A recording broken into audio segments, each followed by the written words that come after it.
Another history in the making para kay first Filipino The Voice USA grand winner Sofronio Vasquez na nakatakdang mag-release ng kanyang EP produced by history himself, Michael Bublé. Habang mapapa-Make Me Sweat, Make Me Hotter naman ang Filipino fans sa nakatakdang Manila concert ni Queen of Piano, Tyla. Alamin ang iba pang detalye sa Balitang Entertainment ni Sky Zafra.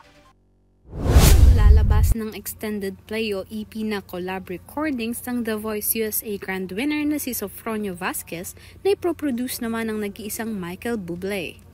Nakilala si Sofronio sa galing niya sa pagkanta, pati na rin ang kanyang pagkapanalo sa The Voice USA 2025. Matatanda ang si Sofronio ang kumanta ng pambansang awit ng Pilipinas sa nagdaang sona ng Pangulo. Kaya naman nag-iwan talaga ng marka ang boses ni Sofronio sa mga Pilipino. Sa ngayon naman ay hindi rin papalampasin ni Sofronio ang pagkakataong magkaroon ng magandang oportunidad kung saan muling ipapakita nito ang kanyang galing sa pag-awit dahil magkakaroon siya ng EP kasama ang isa sa mga hurado ng The Voice USA na si Michael Bublé.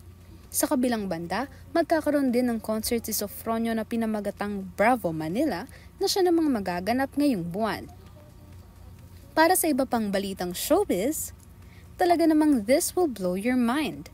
Ang kilalang singer na si Tyla ay magkakaroon ng Asia Tour sa darating na December 3, 2025.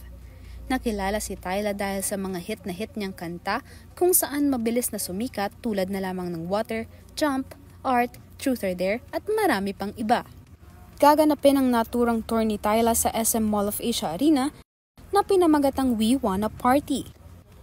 Makakabili naman ng pre-sale ticket sa August 7 at sa August 8 naman ang general ticket sale na nagkakahalagang 2,500 hanggang 5,250.